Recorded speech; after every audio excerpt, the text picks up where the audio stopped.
Good Wednesday morning, guys. I'm Jerry Miller, and welcome to Real Talk with Keith Smith on the I Love CVille Network.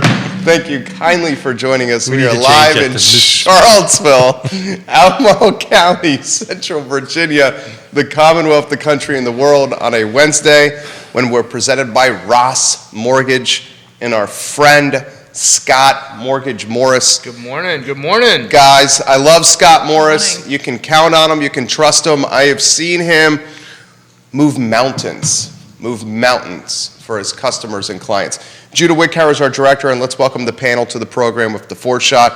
Keith Smith, Scott Morris, we love. Yonna Smith, we really love. We really love. I give the love. Thank you. Every time she comes in here, we cherish her and we roll out the red carpet. Thank you. Good morning, guys. And Yonna, let's start with you. How are you? Phenomenal. How about you? We're doing fantastic. It's a great Wednesday, and I hope everybody had a great Mother's Day. Yeah. Which I did. How was your Mother's Day? Tell us about it. Phenomenal. I actually played cards with my husband. You beat his tail. I did, yes, I did. When does that not happen? I saw it on Facebook. Not always. When No, does that he's not becoming happen? very competitive. So Canasta? Oh, yeah. He's becoming very competitive. So, but anyhow, we had a good time. We play two ways, right? We usually play, if we don't have time, who wins the hand, right? Whoever wins it. So when I play for win hand, lose hand, I can win a series of games. When we play for points, Mrs. Smith kind of lets me win the first hand, and then, 2,500 points later. Takes the temperature of the game and then... Oh, totally. I think that's called hustling. I get hustled, and she knows I'm dyslexic, I don't think so, but I that's can't okay. tell between 6 and 9s in my hand, so I constantly throw the 6 and 9s down. So I'm really at a bit of a disadvantage because there's two sets of cards that I can't put a canasta together. So, how do you respond to this with your distinguished I husband? think he's giving me way too much credit on that, and I can Oh, tell I he's don't- becoming very competitive. Coming from Who, from me? the days when I'm we not first started out to now, he's very competitive. So it's a lot of fun. Plus, we had a big audience, friends watching us, which was another. Cunningham Creek Winery, right? Yeah. So there was a lot of people that like, oh, what are they doing? Yeah. Well, we just. Your husband does a very good job of posting on social media every step of every day of everything that you guys are doing. Yep. So I feel Yep. like I know where you guys are at all times on social media, Yeah. and I'm sure Yonna loves that. Oh, absolutely. I was giving rules today on the way in. I'm just saying. But no, we had a lot of And fun. my right hearing aid may or may not have been on. I'm just saying at that Yeah, point. it was a lot of fun. We'll get to Scott. How was the Mother's Day with your lovely bride? 3 kids in the fold. Yeah, man. So Saturday, I actually took the kids out and we did some Mother Day shopping Nice. and, run around town, kind of gave her some time. And then Sunday, we did, breakfast for everybody, and then she Nice. took the kids to her mom's, and I took care of like an entire honey-do list of like stuff that I kicked around for the last year, like the garage and just whatever. So let me get this straight. She took the children away and you stayed home. Yeah, and Isn't literally. that supposed to be the other way around? Well, he was grinding. She got to spend time with the kids and go see her Got it. mom for Mother's Day, and Got I it. got to haul a ton of stuff and like open up the garage so it can be used more. But actually for a car. Yeah. So that Does anybody actually do that? Do you actually use you probably do. You actually We use our garage for cars. for cars. Yeah. So do that. we. So do we. Well, one. Yeah, but so It's do a we. 2-car garage. It's okay. Are we Yeah. gonna do this in front of everybody? So what you're saying, the truck is in the driveway? Oh yeah. Yeah. Yeah. I can't fit the truck. There's no way he's going to fit the truck in the garage, period. That's So. well. Does it got too many bikes? Oh, so hey, how about that? Jerry, really? You're gonna do this? I know you Nice quite job, well. Jerry. do Nice this. job, Jerry. I So know look- the dynamic well. So look, today is a special day for Yonna and I. Mm-hmm. Today is our oldest daughter's 36th birthday, Yasmina Smith. So 30. Happy birthday, Yasmina. Happy birthday, yes. Happy yeah. birthday, Yazzie. So 36 years ago, we were in Ottawa, Canada. Yep. Awfully close. What we figured around noon. 12:15 she was born. 12:15. Awfully close to having our first grandchild, our first child. 36 years ago. How does that feel, honey? Phenomenal. That was Super. it, huh? That's it. Phenomenal. You know, I wish I could be with her, but I also know that she's busy and she has her life, and I don't think she's going to be celebrating until probably the weekend. She's on a shoot at the moment, so I think we briefly heard from her this morning. I didn't But hear that was from her about at all. it, yeah. So, no, we So she's a makeup artist, so she's doing a midnight shoot. In Connecticut, working in Manhattan, right? Manhattan, yeah. Actually, Jersey. Jersey. Jersey today. Jersey's where the, Yeah. shoot's, Okay. where the shoot's going to be. So happy birthday, Yaz. Happy birthday, birthday, yes. girl. 36 years old. It's just hard to believe that 36 years flew by that fast, and we've got 2 grandkids. That's There's just a lot of nice milestones in the middle. And we were also figuring out Scott Morris has known the Smiths for, was it 29 years? 1990 was our 1990. first. Was it 90 or 93? 90. 90? Oh, Yeah. so 32 years. Yeah. Wow. You grew up with, And look, you grew up the with way us. back. You- Yes. And look, he's not he's not going like that. Yeah, you know, but, He's got a little bit of a 2 twitch. cups of coffee. And John Blair, welcome to the program. We love you, JB, watching in Stanton. You guys can drop in some comments and love and give the panel some praise or ask some questions. Why don't we start with Scott? And Judah, we'll mark this as our first sizzle reel. So Scott Morris, Ross Mortgage, where do you want to go? First take for today's show. First take for today's show. So kind of seeing, in my opinion, kind of the first slowdown in activity, and it's not necessarily a bad thing, because depending on the where, I think we are seeing some change in inventory or less competitive at certain price points. I've had several conversations in the last week with multiple agents about how the $600,000 plus is getting a little less competitive, but the $400,000 down is still very competitive, and that in part is due to the number of people who are having to move from one price point to the other, and where we're at. And it's been ebbs and flows. So while people go out and may not be able to have success at one weekend, if you're still out there trying, I've had, weekends where we're getting 6, 7 contracts landed all at once, and then we go back into the struggle for a few weeks. So Yonna and I pretty much see the same. I can resonate with that. Yeah, we pretty much have seen the same sort of path. I would agree with that. It's also, with the exception of one, I would say, one particular home we had, insane. We had 32 people coming through, taking a look at the But what home, but price that was point was also that the at? price range. But the multiple offers are coming in, I would say, a little less. And a little bit more intentional about what buyers really want to achieve and how far they want to go with certain contingencies. So that's the other thing that we've noticed. So escalation clauses are becoming more and more, I would say, detailed, and you can tell where the buyer says, not more than that, that's it. If I don't get it, I'll just move on. So So the it's number- not that you don't have that sense of frenzy. That frenzy is cooling off a little bit. I think that's what you're saying. I got one with concessions accepted yesterday. So Oh, really? Yeah. So Wow. That's the first time. Yeah. First one in 2022? second one. I Yeah, think. not too many, Yeah. right? Yeah, no, I So see the same thing. explain, for those who may not know, concessions, kind of walk us through that. a little bit. Seller paying closing Closing costs. costs. Really? Yeah. Wow. That's big time. That's big time, yeah.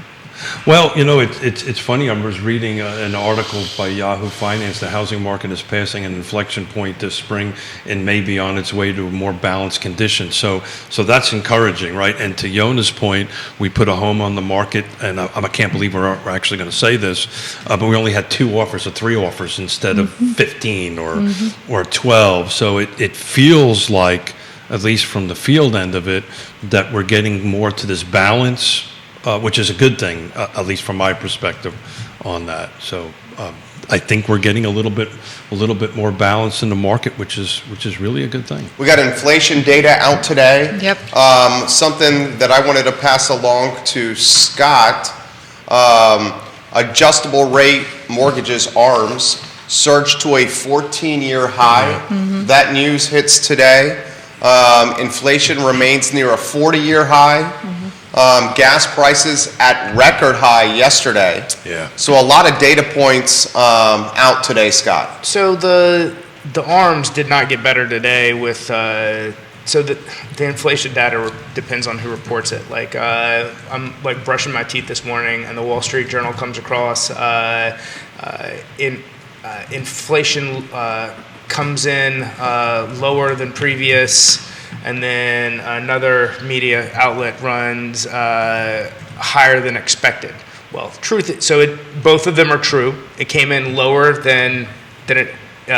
It went from That it 8.5 to 8.1. Yeah, so it did come Percentage. down, but no, to 8.3. It was Yeah. projected Oh, okay. to come in at 8.1, Right. so it did come in higher than expected. Got So the bond market took the news as it's not slowing down and reacted negatively, which is going to be a bad thing for interest rates because we've seen for mortgage rates because we've seen a couple days of some improvement. Now, how long that lasts, we're going to be. Things are super volatile right now. So, ARMs are not attractive if the bond market is reacting in the way that it did today, or they're less attractive, anyways. And ultimately, another conversation I've had over and over again. Here's the deal: if you're in a position to purchase, go out, make that decision, especially if you're a first-time buyer getting out of renting into purchasing, build that equity, put your foot in the ground, draw a line in the sand, get started, and then know that you're going to refinance that loan in the next 24 months. And if you're somebody who's selling and moving into something else and you're having like this emotional, like I just refinanced 2 years ago and I'm at this place. Well, if you want to step up into the next property, go do it and know that inside of 2 years, you're going to refinance that loan. You're not going. The big question isn't just how long are you going to be in this home. It's how long are you going to be in this mortgage. And you may reach in for cash in the future. You may reach in because you're going to be in a better position. The market will be in a better position to put you at a lower rate. You're going to have opportunities, and you shouldn't base everything around the what ifs. You need to make it around is this situation that I'm putting myself in the right thing for my future and my family's future? And if the answer to that is yes, then don't be bound by things you cannot control in making those decisions. Great take. Yonna, your thoughts? I would definitely agree with that. And we've had this conversation with a lot of disheartened and sort of upset first-time homebuyers that they're saying, I'm just going to wait until it cools off. And, I'm trying to really, really encourage them. I said, let's keep on going because it's not going to get any cheaper. And rather than having to wait and even pay more 6, 7, 8, 9 months down the road, because the interest rates may go up higher than they currently are, we don't know. Just take advantage of the fact, position yourself as strongly as you can, and maybe instead of focusing on the next 6 months, focus on the next 2 years. What do you want to try to accomplish within the next 2 years rather than the short-term goal? So either way, it's going to cost you money. If you wait, it's going to cost you money. I would rather go ahead and agree with what Scott says, is continue on and pay what's currently in the market and be prepared for that home ownership where you can build equity. Somebody just told me they rented an apartment for $2,500. My God, $2,500 times 12 is roughly 30 G's. 30. That's a down payment. So it's In not an apartment. apartment. Was it an apartment or a home? No, it's an apartment. Really? Yeah. Really? It's like crazy. So we say this all the time. Renting is 100% mortgage rate. Interest. Right? Well, Or interest that's- rate. Thank you. 100% interest rate. Thank you, That's Scott, actually- for that's actually keeping a me good straight way on of that. putting it. So I want to go backwards a little bit. So are you advocating in certain circumstances a 3-arm or a 5? Oh, he has been five- for a couple weeks. Again, I think it's depending upon who you are and what situation you're in. If you're a first-time buyer who is, we know that we qualified you at the top of what you could comfortably pay, am I going to suggest an ARM to the person who potentially gets put in a bad position down the road, especially if maybe they can't credit qualify to refinance later? No, that's a bad decision. Are you someone who is a resident at the university and your income is looking to increase, and you may not even be in the area for more than 5 to 7 years, but you want to consider getting into something now that you can refinance later, either and retain as an investment property, or what? It depends on your situation. Are you selling a house and you say, hey, I want the lowest thing I can get right now, and I know I'm going to refinance it or I'm going to sell it in the next 5 years? ARM. Yes, those are situations where But most people are staying in their homes for 10 years now, right? Well, it depends also. They may be depends on staying in the home for 10 years. That doesn't mean they're going to stay in the mortgage that long. Roger, understood. And he also highlighted the examples, the medical student, the resident. The residents, yeah. Yeah, they wouldn't stay 10. Are you at DIA, NGIC? Are you somebody who's coming in as a contractor to a six-figure income position, and but may likely not be in the area that long? Those are people in this area that I 100% am going to say, hey, look at all of these options for. But again, these are people who the income may not be the biggest concern, but certainly somebody who's a couple out here making $60,000 to $80,000 a piece, who is shopping at the top of their price point to get into something. Are we going to suggest putting them into an adjustable rate mortgage that they might have to, that could be putting them in the position to fail 3 to 5 years from now? No. So I was a follow-up question to that. So, Yonna and I were helping first-time home buyers. What can you do to help us win the day, right? So it sounds like potentially 3s and 5/1 ARMs can help us win the day, because those interest rates are what now, average, roughly? Upper 3s. Yeah, so they're somewhere between the 3 to 4 range, Yeah. where they were, right, which we all agreed is not the norm on that end of it. So this at least potentially can help Yonna and I help folks win the day. So tell me a little bit how those are structured from your side of it. I have a client, first-time home buyer. This is what they want to use. Talk me through, how that process works. The process, so the qualifying process is no different. But the rate is going to adjust in 3 years as much as 1%, and then it can adjust again the following year another 1%, and depending on what exactly the terms are of the ARM specifically. But there's caps in it, right? There are caps. You have caps in it. Correct. And isn't there also the opportunity when you have the ARM product that Or you to adjust down. to adjust down? Absolutely. Yeah, to adjust Talking down. about So that. there's. I'm So sorry, it can go ahead. it can adjust down at the same percentage that it can adjust up. Got it. Valerie, who's watched this program, Easter, talked about how hers is adjusted down for a property that she owns. Now, can you put in perspective, because it's coming in on the feed, how the rate may change based on the term of the ARM? 3, 5, 10. Does the rate differ based on when the ARM, what's the word? When the ARM So for a 7 or a 10, is the Matures. rate higher? than- Matures? I don't think it's the maturing is the right. So it depends on There's a different. depending on the terminology. setup. So if we could look at a bunch of different options here. I'll tell you what. Let's set it maybe next week when we can go through and we'll set up like all Yeah, sure. the Got different variables that could Got it. go into that. Well, this is an important conversation to have because it's back, right? ARMs are back, right? Interest rates are 5 to 6%, roughly, whatever they are, for 30-year mortgages. God only knows what a 40-year is. I don't even want to talk about it. But we probably ought to do a quick analysis on that. If I'm buying a $350,000 home, what is my monthly payment on it? So we'll have that ready for next Wednesday. Change gears a little Please. bit on this end of it. Yonna, I've been meaning to ask you this question. So, Oh, geez. Wonderful. so, yeah, just What's coming? no pre-production conversations. What's coming?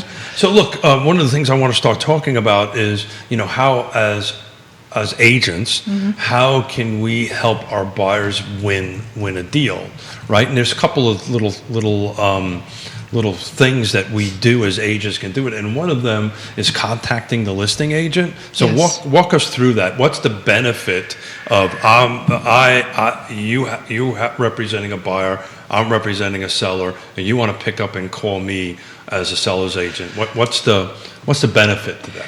Well, primarily, I think is really to establish that relationship, that you really have a complete picture of what the seller is really looking for, and how can we position our buyer's offer in such a way that it has the highest chance of, being considered, hopefully won.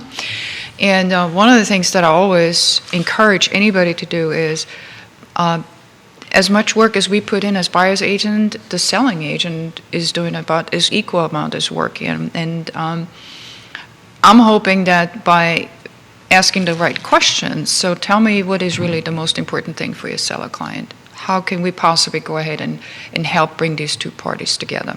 Be non-confrontational, preferably.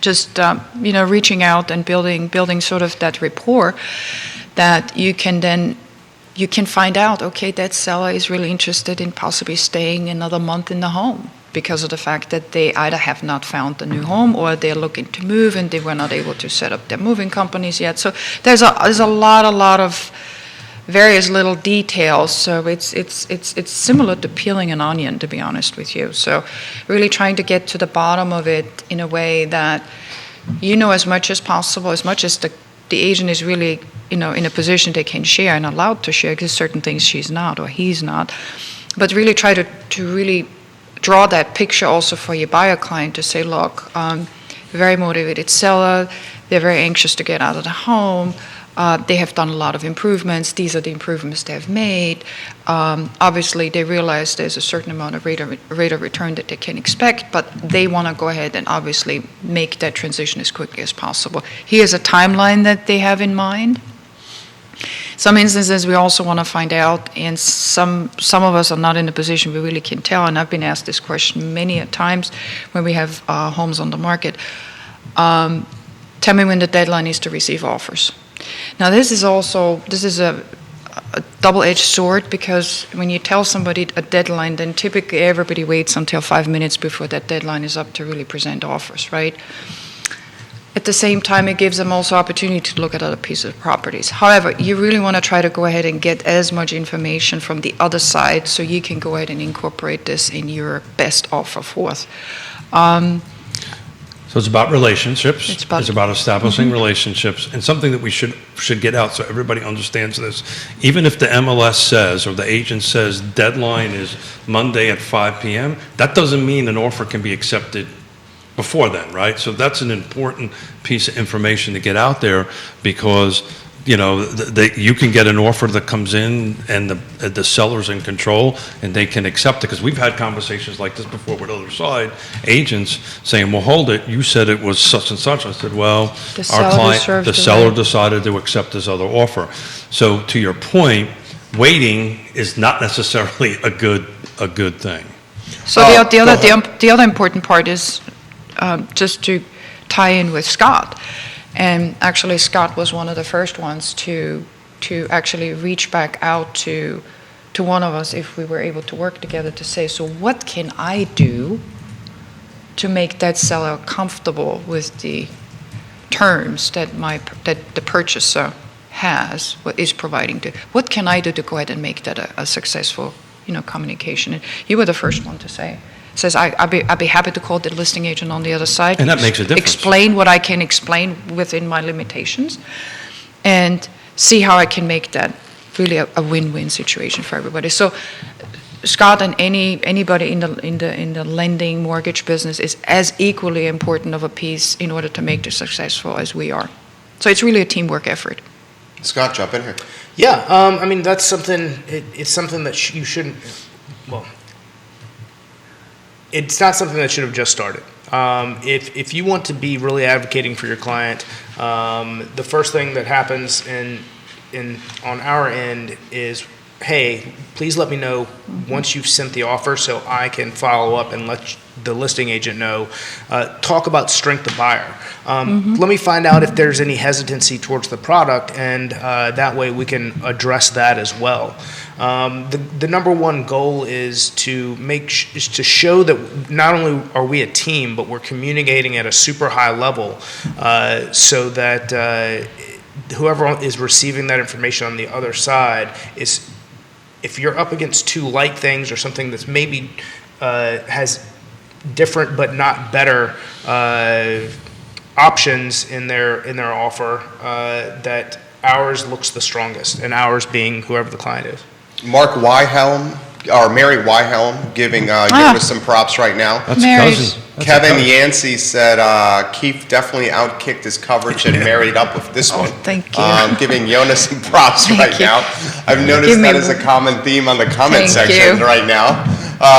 So we want to give Yonna some props and also Thank you. zing Keith a little I'm bit right there. here. I'm right here. He's right Just here. saying. Nicholas Erpy watching the show. We love you, Nick. I believe he is getting married on Saturday. Congratulations. Nicholas Congratulations. Erpy. So Nick, we love you, homie. This question has come in for the panel.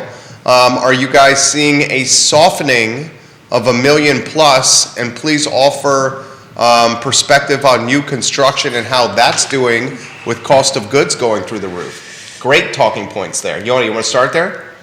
I can tell you on the new construction side, at least in Fluvanna County, I have seen some adjustments recently, which was startling, to say the least. Adjustments how? Down.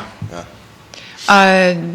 It wasn't that big of a jump, but it was enough to kind of jostle the MLS got and our kind of attention. it got our attention. So, But I think that was to interesting. talk about that for a second, Yonna and Scott and Jerry and everybody, that's a very specific. It was a very specific project. It was the last couple of units in it. My little birdies were telling me they're just looking to shut down move. shop, to move. Yeah, they want Shut to down close it shop out. and finish it up. So I think that's what that's about. That's not an indication of the overall market, because we're seeing construction going up in every other location other than this one specific project. So I just don't want folks to walk away from it thinking new construction is going down. It's quite the opposite. I would say the only times that I've seen entire projects move full price points is if all of their like models were built similarly somewhere else very close, and that they thought they might have a difficult time getting the first one to appraise, because what will happen is the appraiser will come out and say, well, all of these were built at or sold at 320 or 380 6 months ago, and these are listed at 420. Like, Well, they've moved staff out of the county, okay. so it's Yeah. a whole much big. It's a whole. That was a good English. Whole much bigger, whatever that means. A whole much bigger. But that was a surprise, to be honest with you. But really, other than that, the $1 million upmarket, I still see it pretty busy, to be honest with you. Do you, Keith? Look, I think the overall, like we were saying before, I think every price point has pressure on it. Lower much more than the upper.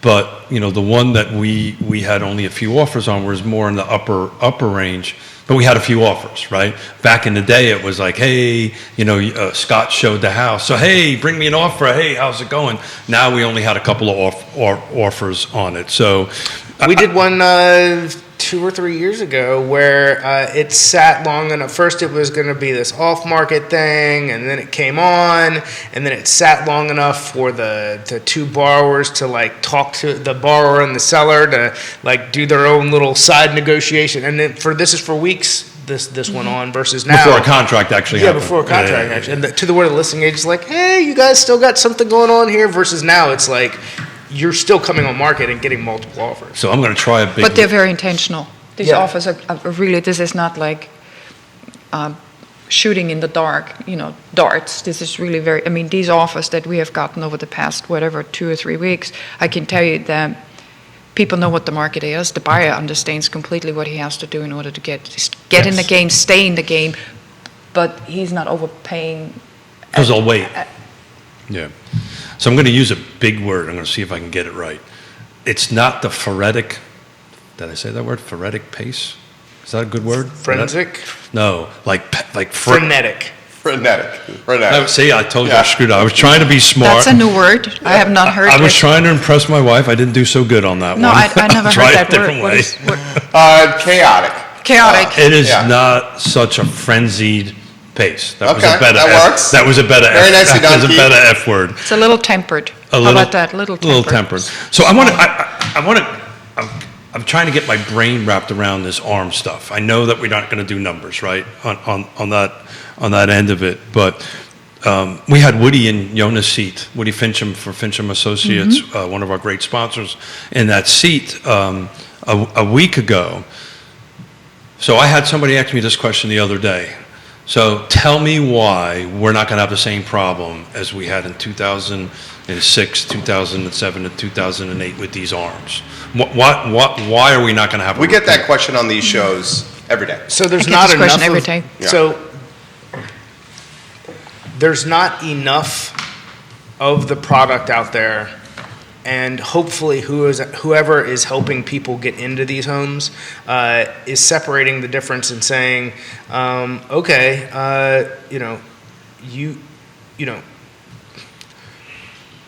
we're not qualifying someone who, I will say, who could The be- regulatory is different. Also, That's the here's point who, we're trying here's to who get could get the regulatory. Yes, is different. Here's who could potentially get in trouble: self-employed people. If we face a recession, depending on what their type of business is, if they get into an arm that adjusts up and they are having problems in their business. Now, that's not to say that they couldn't get into trouble in a regular 30-year fixed product. But if you take the two risk factors combined to where things slow down and their mortgage rate goes up, that's what happened. That's where some risk or more risk lies. But isn't the situation from 2007 and 2008 still? I think this is so different. Vastly different than it is now. I mean, just the There's equity in homes. Oh my God! The yeah. balance sheets are And good. people Household balance sheets are People good. have cash. Yeah, exactly. People have cash. Well, that's I mean, what it's the not market like, is right it's now. not like they don't have, even coming out of the forbearance period. I mean, some folks smart enough, when they were in forbearance, what they did is instead of spending the money that they save on saved now it. paid, they saved it. Well, So I'm COVID kind think- of helped out a little because there was nothing to do to go spend the money and. I get it, do but all- I do think all that also takes some financial responsibility to say, okay, wait a minute, I'm not going to go ahead and spend all of it and say, wow, and then not be able to meet my obligations. And I think that's the big difference.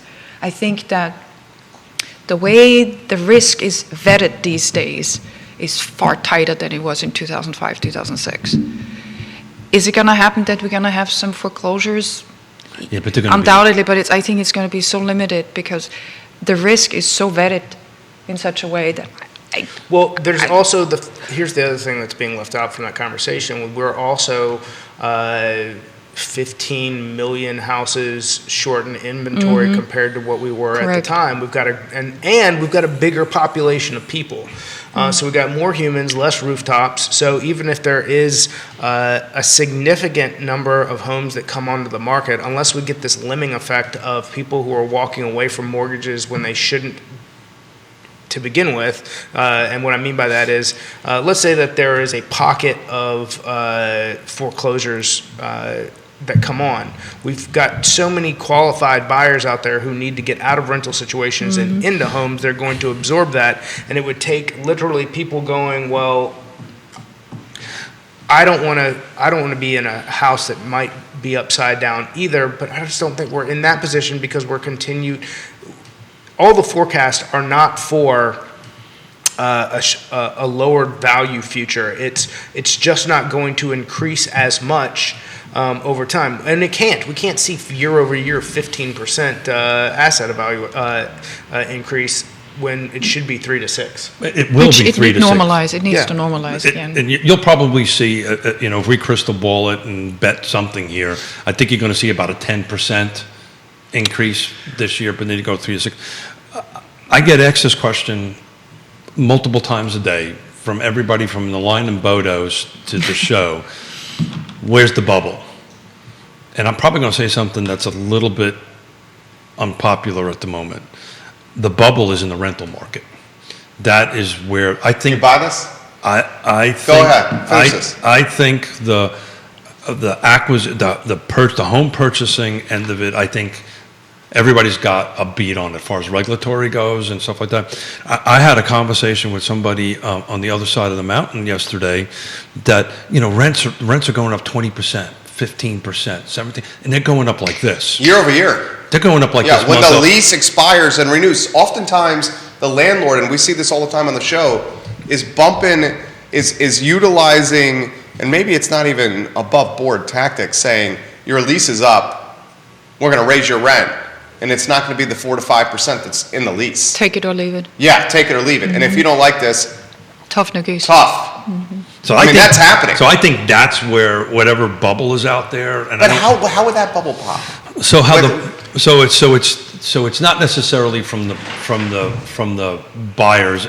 That's Liza. Liza turn. Liza Liza clearly turn. thinks this train of thought is Liza's the I Love CVille mascot. And for those that can't hear, she said, "What? Like your dog? What's your dog?" That was There just she way goes. too much. There That's she goes. way too much Is he information. thinking again? Oh my Lord. Stop that thinking. How does the rental market pop?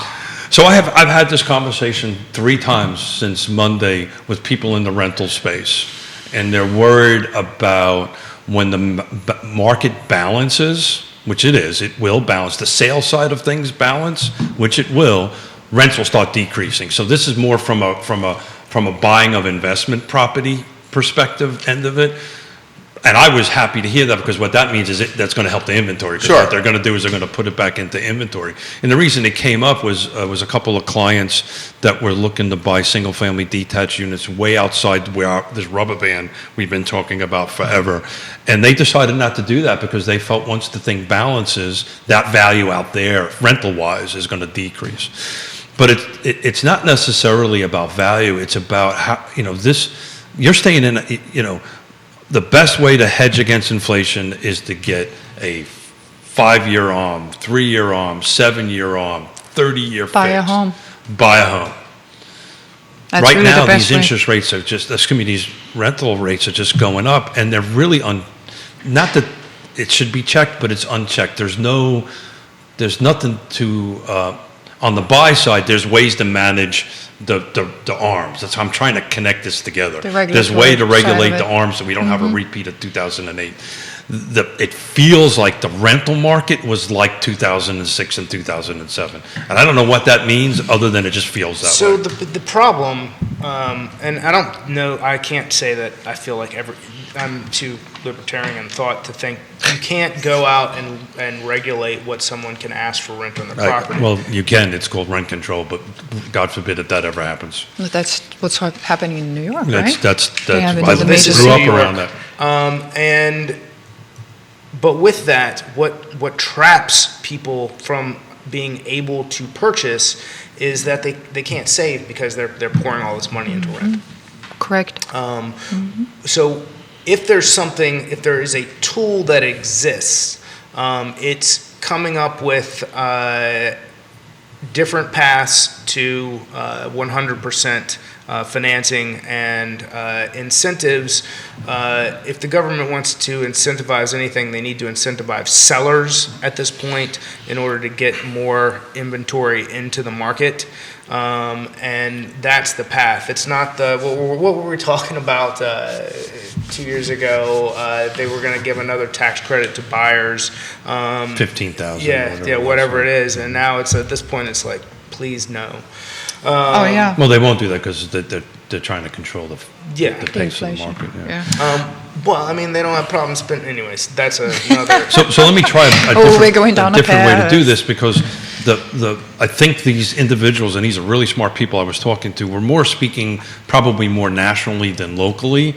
So some of these cities where all these Blackstone are buying these thousands and thousands and thousands of single-family detached units, I think the thinking on it was as well, if all of a sudden the rental market changes, they may all get dumped back on the market on the resale end of it. Those properties don't get dumped back on the market until it comes It's too time. No. Those properties come back on the market when they have outlived their ROI. Yeah, so when it comes time to do improvements, roof, siding, when the big expenses come, that's when those properties get unloaded. Yeah. Because they just collect, sell. So I don't disagree with you. I disagree with the people I was talking about. They were preaching that if all these rentals get dumped on the market simultaneously, it could impact the sale side. Sure, And but I think just that's don't see regional. that. I think that's like Sun Belt. That's It's a not Sun us. Belt,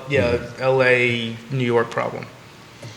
It was an interesting conversation. I But- thought I'd throw it out there. I agree. Just to but- piggyback on what Scott said, I do believe that the trend definitely is at the moment for any investor of any rental property to right now is the time to get the highest rate of return out of it until you get to the point where you have to do some major improvements in it, and then you put it back on the market. We're not seeing we don't see a lot of investor buyers in the project, in the transactions we do. I mean, not a huge number, a couple of few, but we don't see. You do see it. No, see. transactions we managed, we haven't really seen that much of it. It's mostly people trying to buy for a place to move in and live. I think cash is impacting the market big time right now. So I would agree with that, yeah. deferred houses. I had a conversation this morning with someone about hey, this guy, he's got this house, he's embarrassed by the state of it, he doesn't know how he's going to sell it. I was like, now is the best time in his lifetime to unload a deferred maintenance house, and solve his cash problems, and then we'll take a bulk of the money and we'll put it down on something else and get him into one level living and come up with a solution. Like, that's the path going forward. Like, you don't have to go out and fix everything, because right now there's an investor or someone who wants to get into that single family who hopes it's a deal. And as long as it's not so terrible that it's going to get through an appraisal, like now's the time. Let's figure out a way forward. I want to caveat that with saying depends on the location. Chemistry is working here. Depends on the I was just going to location. ask you. Because you do still need to make sure that there's certain at least what we have seen. There's certain things. I get it. Deferred maintenance up to a certain point, but there's certain things that we feel and we have seen are largely location dependent. So you may be able to get away with that, let's say on the Greene County, Albemarle County line, but you may not be able to get away with that down in Nelson County or down in wherever. Even in Fluvanna County, there's certain properties where they just threw a number at it, put it on the market, and let's see what happens. I guess that's my point. You can't expect a premium, but it's not like it's just going to sit. If you're willing to, if it's for sale and not for listing, you're going to be able to get rid of it. So, unlike sometimes, a couple years ago, if it needed enough work, people just didn't want to deal with it. Yeah. So certain areas. Yeah. Certain areas. I think where we're going with this, pricing it right is always matter, but even particularly now, right, Yonna? It is still important. And why is that? Just because of the fact that the buyers are extremely informed and educated in the not only on the pricing side of it, but also on strategy side of it. I mean, if they are represented by, and I'm hoping they all are, by a true professional, they know what they have to do in order to win that. Well, the reality of it is they're watching. And it needs to be priced correctly. Are you still seeing sellers expecting top dollar for houses that have had deferred maintenance? Yes. Okay, that's, yeah. Yes, I do, but that's starting to change a little bit. Then I think it's our job as to make the education. I mean, there's certain deferred maintenances you can get away with, but roof, HVAC, that's tough to get away with. It is. Yeah. The thing is some of the interior features, we are able to get away with it a little bit more. I think you can see somebody saying, okay, well, I'm willing to change out the carpet and put hardwood floors in it, so that's that. Still some shag carpet in the bathroom and. Oh yeah. Hey, This is where I knew. knock it Even off. Judah knew. Yes. You. Yeah. Knock it off. so there's- Seafoam green is in. I like to dig my toes into it when I get out of the shower. And pink Seafoam green toilets. is That was in. the I hilarious. love but Smith there's so still much. but there's still, like I said, there's certain features you can kind of navigate through, but there's certain deferred maintenance items. You just have to be prepared. That So we're saying shag carpet is deferred maintenance? Is that what we're saying? Scott's got something from Daniel McDougal. He's a branch manager and a VP at a mortgage company in town. And he says that typically, shorter the term of the arm will carry a lower rate. 3-in-1 better price than the 10-in-1. Correct. that is correct. But you still, but there's still some initial costs involved, and you And have to that's the get to comment that was coming in on the Right. feed, where I guess what's happening is folks are pricing arms. Yeah. And they're seeing that the 10-year has a higher rate than the 3. But the 3 carries more risk because it's a shorter term. Look, it's a tool, right? I was having these conversations with a couple of agents over the last week. You know, our job, Yonna's job, my job, Scott's job, everybody at this table's job is constantly changing. Oh yeah. It's constantly changing. And You need to be informed, right? That's what we do every day. Yeah. You need to be And informed. so- You need to know. You need to know what are the trigger points. What are the adjustments that you need to make when communicating with the general public, for that matter, because it's not just the buyer, it's also the seller, it's also the lender, it's also the appraiser, it's the home inspector. I mean, there's a whole litany of people that I think you need to be informed about and informed with. I think, Yonna, we should go back to building houses with shag Oh my carpet. Lord, no. I know. Danny O'Day for the panel. Curious to hear the panel's thoughts. Currently, we offer tax deductibles for mortgages, but not for rent payments. This only helps further the divide between homeowners and renters and makes it even more difficult for renters to accumulate the capital needed to purchase their own home. Do we think changing this discrepancy would help equalize the market and offer more buying power back to the renter? Oof, So how that's- do you do that? How do How would you do that? give it? You're talking about an income tax incentive or break or write-off for rentals. I just don't see how you can tie that, actually do that. I think Danny and his better half, Danny, correct me if I'm wrong, if memory serves correct, you and your better half are looking to purchase a house, both strong jobs, both in their upper 20s, and want to stay in Charlottesville, and as of now, priced very much out of the market. I have buyers that I'm multiple ones trying to buy in Charlottesville, and, you know, unless it's got anything with a 4 in it needs a lot of help. Anything with a 5 in it is, you're looking 6 or an 8 in front of it just to get into Charlottesville proper on that end, single-family detached. Right, and let's cut to the chase. The 6, even the 6, Needs which help. at one time used to be a special property, is going to need some work. It's going to need some help. Is that fair? Yeah, I've been looking at homes that price point that needs new windows, right, that are 1940s, 1950 windows. And windows ain't cheap. Yeah. They've got a long lead time. Yeah. I just wanted to say, you may be able to get replacements, but you're gonna have to We've be looked at patient to that wait. at our house. It's Need to a wait. long lead time. Yeah, I've 6 got months?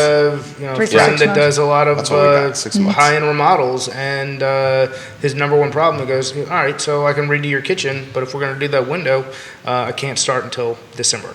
Like, you know. But that's all the way across the board. We just did a transaction in the country, and we need to do a septic inspection on it, and it's 4 to 6 weeks.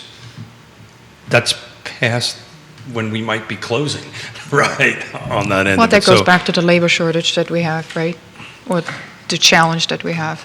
So Schatzi, so Yonna, Mm-hmm. so those who know, Schatzi is German for sweetheart. So where are we taking the first-time home buyer? Where in our footprint are we doing where are they going to buy right now?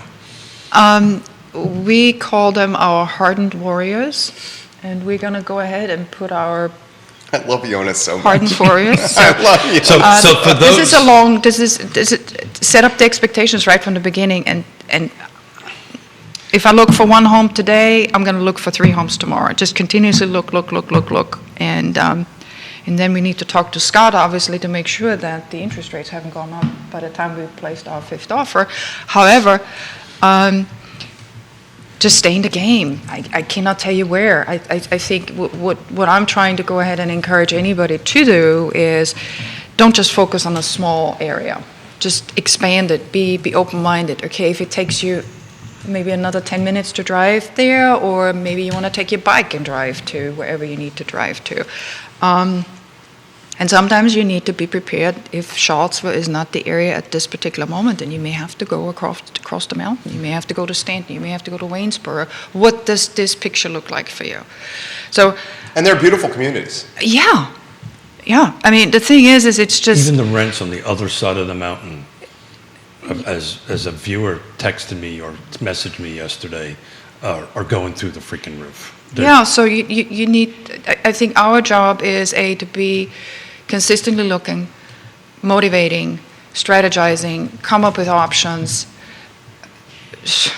kind of expand that circle as much as you possibly can, make them comfortable with a path that they may not have thought of. Just really think outside the box and just stay in the game. I mean, I would not. We have one particular client who just said, "Oh, I'm going to wait until it gets better," and I'm like, It's not going to get better. Not a good idea. It's not going to get better. A lot of comments coming in here. Paul McCarter, we'll get to your comment here. Danny O'Day for the panel. And Danny, you and your better half, you're looking for a team to get you that first house. Keith and Yonna, and financing with Ross and Scott. They work wonderfully together. He says, we're looking to purchase in the community. Mm-hmm. The market is absolutely pricing us out right now. We both have strong jobs. He's an account manager for Politico, and she's a teacher. We love the home we live in, but the truth is the rent cuts huge into our monthly incomes and makes building long-term savings difficult. We empathize. Almost impossible. Yeah.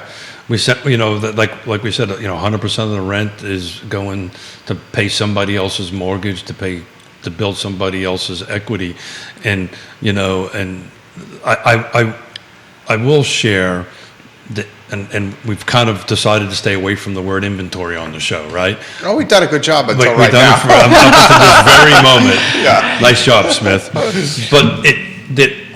the balance. Because that was the word from the executive producer. That was the word from the executive pivoting and inventory. Yeah. 2 words. You told me executive producer. Yeah. But I think there's another piece to that. And I think one of the things that I would highly recommend anybody doing is talk to Scott or somebody in the lending business that can not only give you a short-term kind of picture of what a particular mortgage rate would look like, but also try to figure out, so how can I get you there if we really have to wait? So what do we need to do? What do we need to do to get you into a home in 6 to 9 months? Yeah, so I think a So lot that of would be, times I it's think- not about rate. Nope. It's about, let's talk about payment. Yep. Let's talk about how long you're going to be in the home, how long you could be in the mortgage. That's the conversation. Or not just that. Let's say, let's even get away from payment to a certain aspect. If you're selling a house and we can put X amount of money on the sideline so that you have it as reserves until we know, why are we going to go pay a bunch of points to lower a mortgage rate that you're likely to refinance in 24 months? If somebody's telling you to do that, that's probably not good advice. Like if they're saying, hey, look, let's pay 3 points, so that's at on a $500,000 purchase, that's potentially $15,000. Just take the higher rate, keep money in reserves, and know that you're most likely going to refinance in the next 2 years, because you're never going to get back the money that you're spending to buy down into that to get that. So let's talk Charlottesville. Let's talk prices, right? So let's assume, for the argument's sake, 2022. That's the year we're in, right? Yes. 2022. Just needed to check. We're pretty much the double-digit increase in prices is pretty much going to stabilize. So the point is, next year, Charlottesville usually averages between 5 to 6% year over year. It's been doing that for 21 years, as long as I've been keeping track of it. So what's going to Still pretty darn good. That's the average. That's the national average. That's the point I'm trying to make. The national average is that these 5%. prices, are just going to, they're not going to jump, but they're going to continue to climb. When you take 5% out of a 400K house, and we just explained a 400K house is going to be very difficult to find. It's 20K. It's 20 G's. Yeah. That's a lot. So, if I was in the game, I would start talking to Scott about this 3 to 5%, 3 to 5 year arms, get it somewhere between 3 and 4% if you can do it, get your monthly payment. Every buyer that I deal with, and I tend to deal with a lot of buyers, it's always how much is my monthly payment? How can I get there? How much is my monthly payment going to be on that end of it? But there's a recent home that we sold 2 years ago. We just resold. Now, there's been a lot of appreciation in 2 years, but they walked out with a ton of cash. They got into a home just to get into a home, right, to start building their equity up, and they're taking that equity and they're moving and they're moving up. So to Yonna's point, try to get however you can get into the game. Get into the game. I think there's a strategy for everything, and especially if it's very individualized, right? It is. Very It much is. so. I think it depends on Each transaction is unique. Totally. Like everyone, I like to say that you're not all snowflakes, but I think everyone actually is as far as a real estate transaction goes. Everybody's different. Everybody's different. We've been doing this for 3.5 decades. I can tell you that not one transaction was exactly the same. That we're always a little bit different and had different needs, and that's the reason why this. How do you win? How do you win the buyer? Right? We're competing against this. This calling the other side is so important. Because you've got to try to understand where the seller's position is and see how you can best craft your offer to meet that. And it may not be money. It may be something else. We just recently won a deal where we beat out cash, and I don't think we were the highest offer. We don't know that for sure because nobody told us that. But I know we beat out cash. So there's a saying that actually, I paraphrase Quentin Beckham. He wrote it. He wrote it on our board in the office. It's goodwill earns and wins you deals. That's exactly right. And that's exactly what it is. That comes back to the building the relationship. So a little something that people don't know about Mrs. Smith, and they may have just experienced this a little bit, but Yonna was on a fast track in the Austrian diplomatic services. And then 37 years ago, some guy in a really good-looking Marine Corps uniform convinced her to leave all that. His name was Brian. His name. That's my middle name, but you didn't know my middle name was Brian. I didn't know that. All right, his name is Keith Smith. No, his name may have been Brian on that end of it, but we're coming up on I've heard our. this story so many times. Well, I don't think I've ever said that she was on a fast track for the. Yes. Really? Yes. Damn it. It's the brownie points. I know what he's doing. I may or may not be in hot water at the moment. The brownie points. Paul McCarter has this. Anytime, so this is about the creating some rental tax advantages. Yeah, sure. He says anytime, and Paul's very much a libertarian. Yeah. I would characterize you as a libertarian, right, Paul? Also party of common sense. Scott, I feel like you fit that. I try to fit that as well. Well, common sense is always good no matter what. Yeah, people always say, what party do you most align with? I'm like, common sense. There you go. Just do things common sense. Anytime the government helps to make buying easier, it results in an artificial inflation of housing prices since it creates more demand and cheap money to spend. Yeah. Sure, look at student loan debt. Exactly. Oh my Yes, God. if anybody who lived in New York crazy. City under rent control would know it sucks. It doesn't work. So on that end of it. Yeah, he says libertarian leading moderate, centrist. I think that's all of us. I had somebody ask me And the if other you're at the day what table. political party I was. I said I was an American. Yeah. And they didn't quite understand that. Yancey in Waynesboro, Kevin Yancey, we've dubbed him the king of Waynesboro. He says the first-time home buyer markets are Esmont, Scottsville, South and North Garden, maybe some Browns Cove as options. We'll throw a little Buckingham in there. Buckingham and also southern part of Louisa, but not in the Glen Ellen area, not close to Richmond yet. Right. Yeah, Louisa Yeah, it's huge, so it really depends huge. on. Louisa is huge. That's the reason why Louisa is not part of the area medium income that HUD puts together, which, by the way, raised, I don't know if everybody knows that. Did everybody know what that came out to? $111,000 for our area? Oh, yeah, I just saw Mayor Lloyd Snook just posted that on Facebook. Literally moments ago that you brought that up. Yeah. 111,000. 100 of the area medium income. Now, let's be specific about it. This is what he posted, then I'll throw it back to you. Mayor of Charlottesville, 33 minutes ago. Wild Bill McKenzie sent this to me in a DM as well. New area median income data for Charlottesville with 11.1% inflation factor applied to last year's data.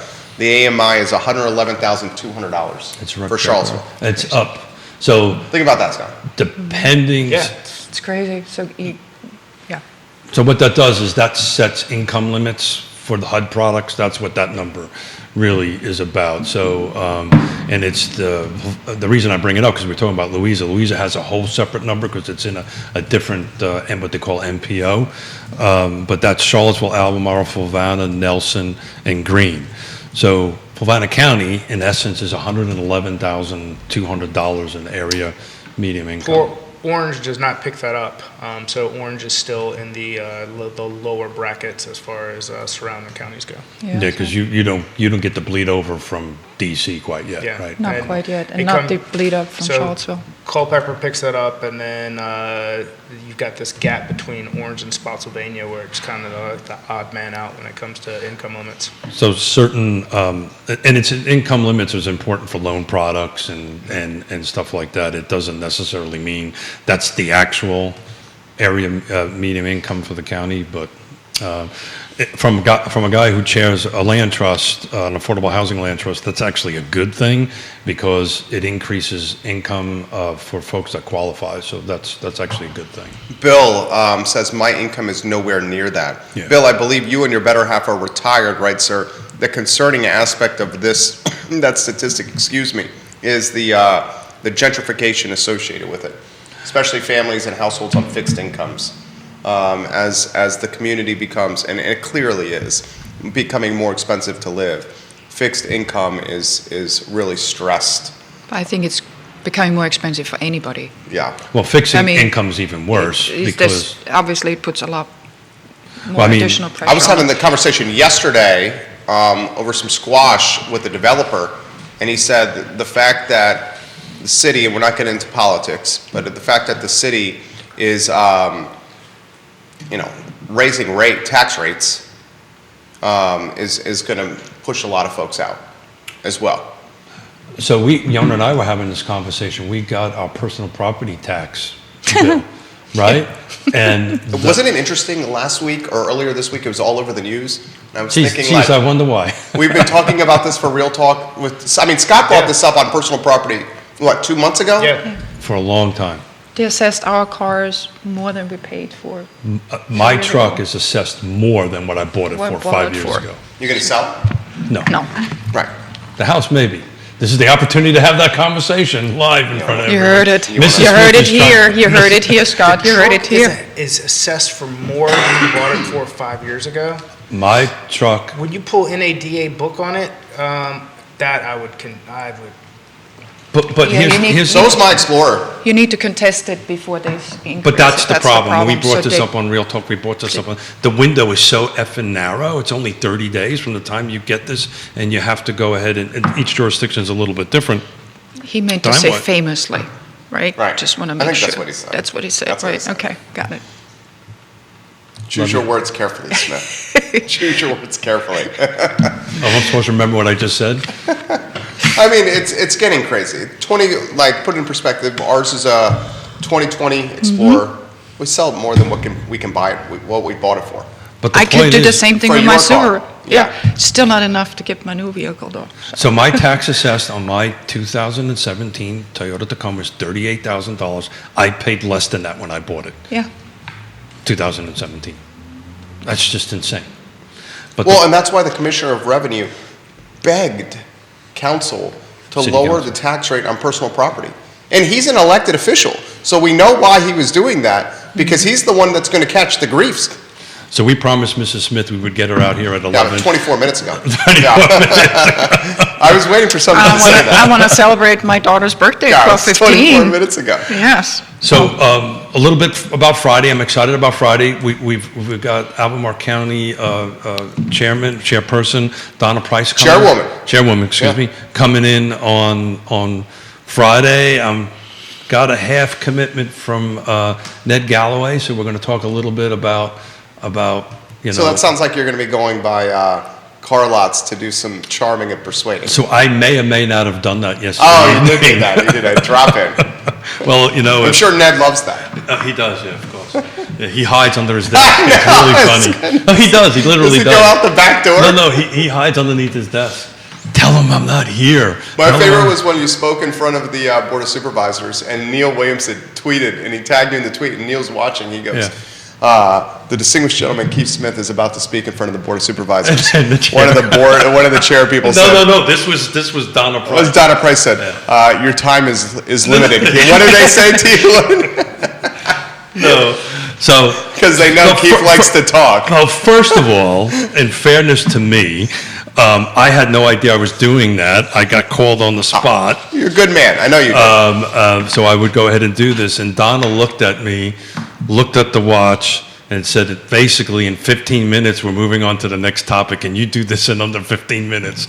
And I said, yes, Donna, I got this. I can do it. Did you laugh? I laughed. Everybody laughed. And then you checked out Neil's socks? I checked out Neil's socks.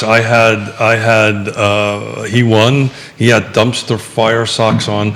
I had Captain Obvious socks on, so he won that. And we're looking forward to seeing him this evening, right? Wednesday. The point of importance. It is. So, Mrs. Smith, we promised to get you out here. I think we're going to wrap up. I need to here. go, gentlemen. Yes. We're going to wrap up. I have my four-legged real estate hunter in the car, and I want to make sure that our car is still there. How about that's a good call. That's very good. How about a closing thought, everybody, for the viewers and listeners? Ladies first. Just stick with the path that you're on. Enjoy the day and stress less. And happy birthday, Yazzie. There we go. There you go. Nicely done, Yonna. How about you, Senor I'll Morris? start with happy birthday, Yaz. And as Yonna described them, her hardened warriors. Mm-hmm. If you're out there and you are shopping and this was not your weekend, or you've had two in a row, just keep going. Keep on going. Ebbs and flows in inventory, and just because you thought something was the one does not make it the one. There's plenty of times where you'll go under contract with the house that's the one, and you'll find things throughout the process that are going to make it not be it. So continue looking. You're going to find what you're looking for. You're going to get under contract, and if you choose, if you go above where you thought your comfort level was 3 years ago, you're not going to remember that. You're going to be living in the house, and it's the things that you make out of your life are what are really going to matter, not what it took to create a real estate transaction. Just keep going.